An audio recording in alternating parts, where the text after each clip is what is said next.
Assalamualaikum warahmatullahi wabarakatuh. Alhamdulillah alladzi 'allama bil qalam 'allamal insana ma lam ya'lam. Wassalatu wassalamu ala Muhammadin khairil anam wa ala alihi wa sahbihi wa man tabi'ahum bi istiqomati ila yaumil qiyam. Amma ba'd. Para pemirsa Garuda TV dimanapun Anda berada, semoga semuanya dalam keadaan sehat walafiat dan dapat menunaikan ibadah puasa dan ibadah-ibadah sunnah yang lainnya selama bulan Ramadan, dan semoga seluruh ibadah kita diterima oleh Allah Subhanahu wa taala. Kalau kita berbicara mengenai pendidikan, para ahli khususnya dalam disiplin ilmu pendidikan Islam merujuk pada dua term atau dua istilah. Yang pertama, pendidikan itu disebutkan dalam istilah tarbiyah.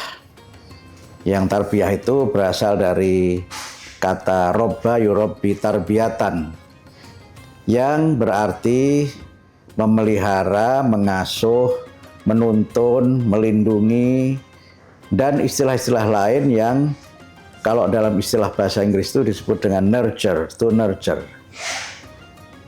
Nah, yang kedua adalah istilah adab atau takdib, yang dari kata adaba yu'adibu takdiban.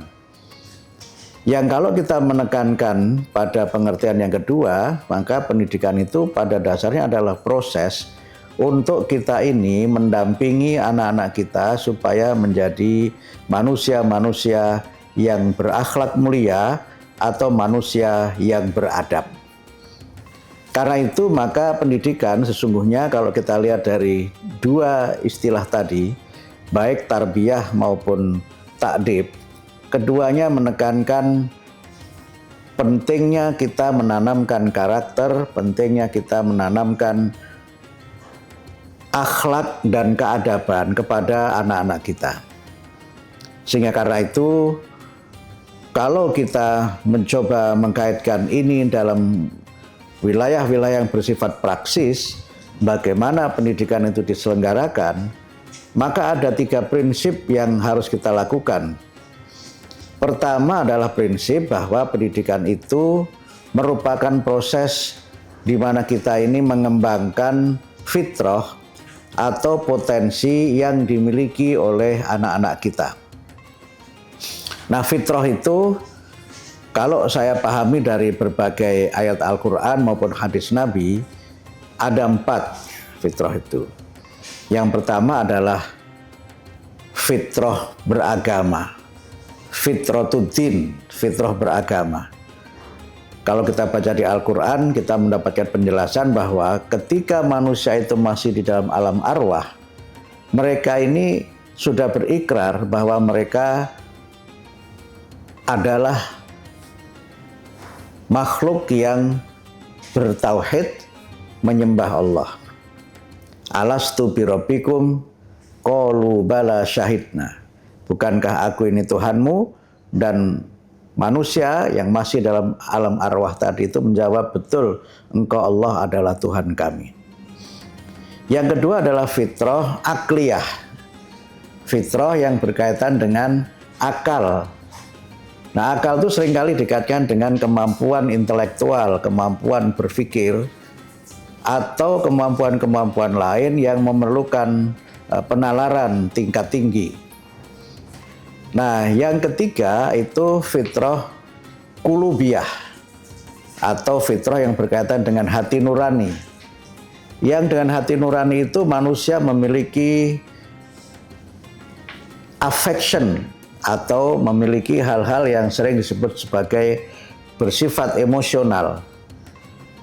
Yang hal-hal yang bersifat emosional itu dalam beberapa hal berkaitan dengan kelembutan, sifat-sifat yang manusia itu memiliki kepekaan sosial, memiliki rasa empati dan simpati kepada orang lain, dan sifat-sifat kelembutan yang lainnya. Nah, kemudian yang keempat adalah fitrah yang berkaitan dengan fisik manusia, fitrah jasmaniyah. Manusia itu oleh Allah dibekali fisik yang sempurna, Laqad khalaqnal insana fi ahsani taqwim. Kesemua itu harus berkembang. Kesemuanya itu harus mendapatkan pendidikan. Sehingga karenanya maka pendidikan dalam kaitan ini dikaitkan dengan apa yang tadi disebut dengan proses tarbiyah. Robba yurabbi tarbiyatan itu. Kesemuanya harus tumbuh dan berkembang. Agamanya berkembang, akalnya berkembang, ya, kepekaan hati nuraninya berkembang, fisiknya juga berkembang. Yang kalau itu kita kaitkan dengan teori intelijensi, itu yang pertama sering dikaitkan dengan spiritual quotient, kecerdasan spiritual.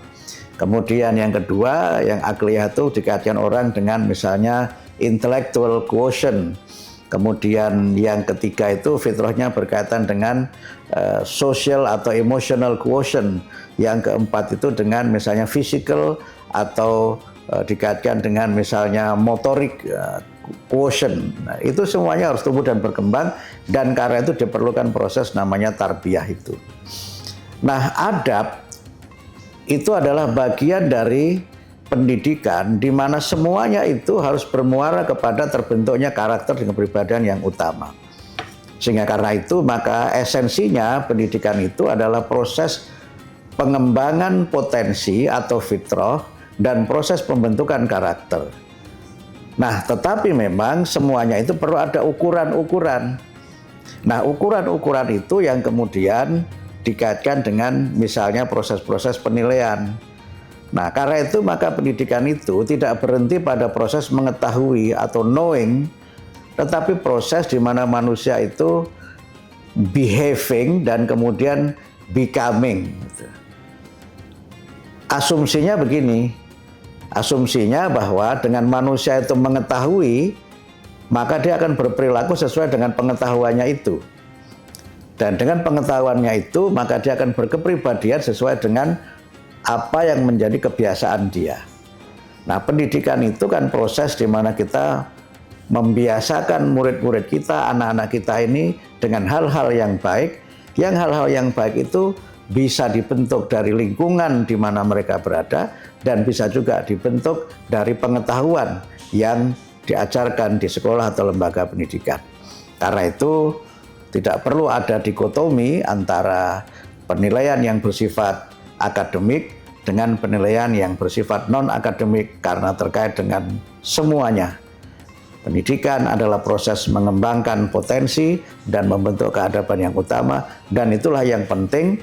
Tetapi itu semuanya harus ada ukuran-ukuran, yang ukuran itu mungkin bersifat akademik dari angka-angka, dari nilai yang diberikan oleh para guru berdasarkan evaluasi yang objektif yang diselenggarakan di setiap satuan pendidikan. Semoga bermanfaat dan semoga kita sekalian memiliki generasi yang cerdas, baik cerdas secara spiritual maupun cerdas secara intelektual, secara emosional, dan secara fisikal. Terima kasih. Nasrun minallah wa fathun qarib wa basyiril mu'minin. Wassalamualaikum warahmatullahi wabarakatuh.